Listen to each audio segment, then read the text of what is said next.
नमो निष्कलरूपाय नमो निष्कलतेजसे नमः सकलनाथाय नमस्ते सकलात्मने नमः प्रणवाचाय नमः प्रणवलिंगणे नमः स्रष्टादिकर्ते च नमः पंचमुखाय ते पंचब्रह्मस्वरूपाय पंचकृत्याय ते नमः आत्मने ब्रह्मणे तुभ्यं अनंतगुणशक्तये सकलाकलरूपाय शंभवे गुरवे नमः.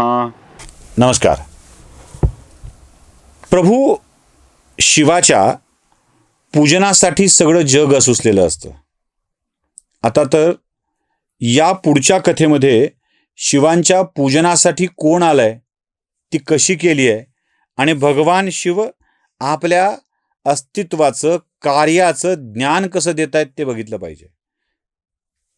यावेळी भगवान शिवाच्या पूजनासाठी प्रत्यक्ष ब्रह्मदेव आणि नारायण आलेले आहेत. नारायण आणि ब्रह्मदेवानी मिळून शिवाचं पूजन करायचं ठरवलं आहे आणि या पूजनाच्या नंतर जे मिळणार आहे ना ते खरोखरच खूप दिव्य आहे. सकल रूपासहित निष्कल रूपात असलेल्या आणि सकल निष्कल रूपाचं प्रतिनिधित्व असलेल्या शिवलिंगाची पूजा ही याच्यामध्ये येते. महादेवाची पूजा कशी केली आहे बघा. नुपूर, केयूर, किरीट, मणिमय, कुंडल, यज्ञोपवित, उत्तरीय वस्त्र, पुष्पमाला, रेशमी वस्त्र, मुद्रिक, पुष्प, तांबूल, कापूर, चंदन, अगरू, धूप, दीप, श्वेतवस्त्र, व्यजन, ध्वजा आणि चवरी या सगळ्या साधनांनी ब्रह्मा आणि विष्णूंनी शिवाचं पूजन केलेलं आहे. त्या संध्याकाळी जे पूजन सुरू झालंय त्या पूजनानंतर शिव प्रसन्न झालेले आहेत आणि शिवानी सांगितलंय की आजपासून ही रात्र शिवरात्र या नावाने ओळखली जाईल आणि या शिवरात्रीला जे माझं पूजन करतील त्या सगळ्यांना मी त्याला अपेक्षित असलेलं फळ देईन. म्हणून शिवरात्रीचं महत्त्व आलं. साधनं लक्षात ठेवा, कोणकोणत्या साधनांनी करायचं आहे ते. आता या पूजनानंतर प्रसन्न झालेल्या शिवानी आपल्या 5 कार्यांची माहिती, 5 मुखांची माहिती आणि 5 अक्षरांची माहिती या देवतांना दिलेली आहे. शिवाची 5 कार्य कोणती? 1. सृष्टी, स्थिती, संहार, तिरोभाव आणि अनुग्रह. शिवानी सांगितलंय माझी ही 5 महत्त्वाची कार्य आहेत. मी पुन्हा ती कार्य सांगतोय, लक्षात ठेवा. सृष्टी, स्थिती, संहार, तिरोभाव आणि अनुग्रह. यातली 4 कार्य आणि शेवटचं कार्य यात मोठा फरक आहे. सृष्टी म्हणजे काय? जगताची रचना म्हणजे सृष्टी. या जगताची रचना करणे म्हणजे सृष्टी. स्थिती म्हणजे काय? या सृष्टीचे पालन करणे म्हणजे स्थिती.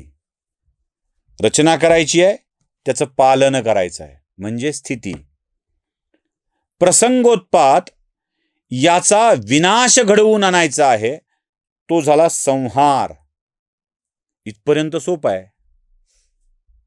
निर्मिती, स्थिती आणि लय, GOD, जनरेशन, ऑपरेशन, डिस्ट्रॉयशन.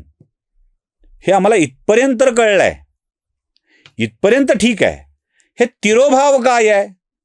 हा तिरोभाव खूप महत्वाचा आहे बरं का. आत्म्याचे खरे रूप झाकून ठेवणे, त्याला त्याच्यावर मोहाचं आवरण घालणे, हेही देवाचं काम आहे. आत्म्याचं खरं रूप झाकून ठेवायचं आहे, मोहाचं आवरण घालणे हा तिरोभाव आहे. आणि सगळ्यात शेवटचं प्रभूचं कार्य आहे ते म्हणजे अनुग्रह. अनुग्रह काय आहे तर या 4ही पासून सुटका करून देऊन त्या आत्म्याला मोक्ष प्राप्त करून देणे. सगळी कामं शिव करतात. मोहाचं आवरण घालायचं आहे, आत्म्याचं खरं स्वरूप कळूच द्यायचं नाही आहे, ते झाकून ठेवायचं आहे, निर्माण करायचं आहे, सांभाळायचं आहे, संहार करायचा आहे, ही सगळीच कामं शिवाची आहेत. या 5 कामांना शिव करतात आणि या 5 कामांच्यासाठी 5 ठिकाणं आहेत आणि तीच पंचमहाभूत आहेत बरं का. जगताची रचना, ज्याला आपण सृष्टी म्हणतो, त्या सृष्टीचं ठिकाण आहे भूतल, भूमी. रचना भूतलावरती होते, हे पहिलं. सृष्टीचे पालन आणि स्थिती याचं तत्व आहे जल, पाणी. पालन करणे, स्थिती करणे, जल.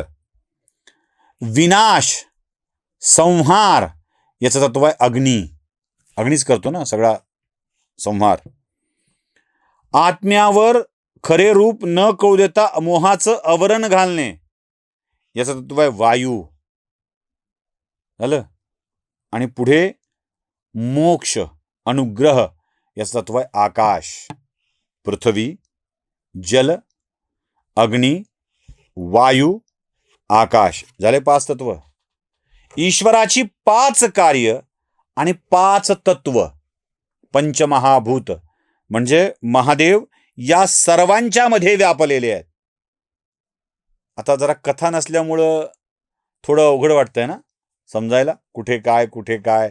कसं 1 लोटा जल, 1 बेलपत्र, मध्येच बोट लावा, बेलाचं लावा, चिटकवा, लेकरू होऊन जाईल, लेकरू पास होऊन जाईल, असं सांगितलं की बरं वाटतं. पण स्थिती, उत्पत्ती, लय, तिरोभाव, स्थिती, उत्पत्ती, लय, तिरोभाव आणि अनुग्रह या प्रत्येकासाठी एक ठिकाण आहे आणि ते ठिकाण म्हणजे पंचमहाभूत आहे. म्हणून त्याला नीट समजून घ्या. देवाची 5 कार्य कोणती, एक दाखवतो आता नीट. देवाची 5 कार्य कोणती? एक कार्य सृष्टी, म्हणजे या जगताची रचना करणे, त्याचं तत्व भूतल. दुसरं कार्य कोणतं? स्थिती, म्हणजे या जगताचे पालन करणे, त्याचं तत्व कोणतं आहे? जल.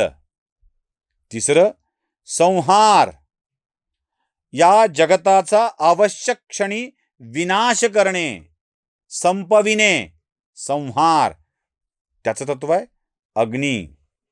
पुढचं कार्य आहे तिरोभाव, मोहाने झाकण घालणे, आत्म्याचे खरे रूप कळून न देणे, याचं तत्व आहे वायू.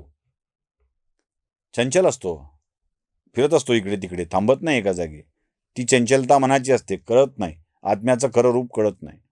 आणि 5वं कार्य आहे अनुग्रह. अनुग्रह म्हणजे मोक्ष आणि याचं तत्व आहे आकाश. या 4 कार्यापासून मुक्ती देणारं हे अनुग्रह नावाचं कार्य आहे आणि ते फार महत्वाचं, हे लक्षात ठेवा. ही 5 कार्य आणि 5 देवाची पंचमहाभूत, हे लक्षात ठेवलं पाहिजे. आता या 5 कार्यासाठी देवाची 5 मुख आहेत. पंचकार्य, पंचमहाभूत, आता पंचमुख आहे. ही 5 मुख कोणकोणती आहेत देवाची? 4 दिशेला 4 आहेत आणि मध्यभागी 1 आहे. शिव महेश्वर रूपातलं ते मध्यभागी 1 आहे.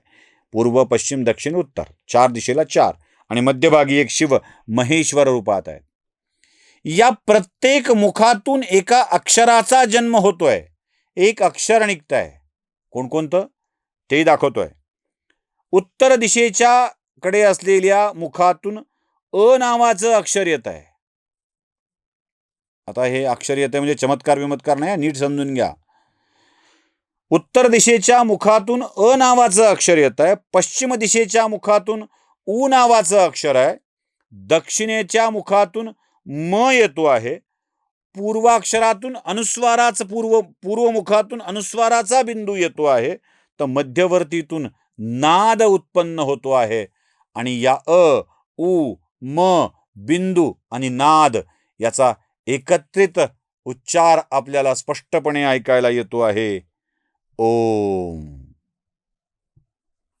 या ओंकाराचा जन्म सुद्धा महादेवांच्या मुखातून झाला आणि हाच ओंकाराचा मंत्र ज्ञान म्हणून महादेवाने भगवान शिव यांनी ब्रह्मदेव आणि भगवान विष्णूंना दिलेला आहे. आणि याच ओंकाराच्या मंत्रातून सगळ्यांना चांगली प्रेरणा मिळणार आहे, यातून सृष्टीचा जन्म होणार आहे. यानंतर या दोन्ही देवांनी एक मंत्र म्हणून शिवाची प्रार्थना केलेली आहे. आणि तो मंत्र कोणता आहे माहीत आहे? एवढ्या मोठे दिवस सलग तुम्हाला जो मी मंत्र ऐकवत आलो आहे तो मंत्र आहे. पुन्हा ऐका. नमो निष्कल रूपाय नमो निष्कल तेजसे नमः सकलनाथाय नमस्ते सकलात्मने नमः प्रणवाचाय नमः प्रणवलिंगणे नमः स्रष्टादिकर्ते च नमः पंचमुखाय ते पंचब्रह्मस्वरूपाय पंचकृत्याय ते नमः आत्मने ब्रह्मणे तुभ्यं अनंतगुणशक्तये सकलाकलरूपाय शंभवे गुरवे नमः. या मंत्रांनी शिवाची प्रार्थना केल्यानंतर, ते निष्कल रूप शिवाची प्रार्थना केल्यानंतर, सकल रूप शिवाची प्रार्थना केल्यानंतर शिवानी सांगितलंय की माझ्या लिंगाची पूजा ही सर्वोच्च असेल. माझ्या मूर्तीच्या, माझ्या रूपाच्या, माझ्या मुखाच्या पूजेपेक्षा माझ्या लिंगाची पूजा ही सर्वोच्च असेल. ती कशी करावी हे बघूया पुढच्या भागात. नमस्कार.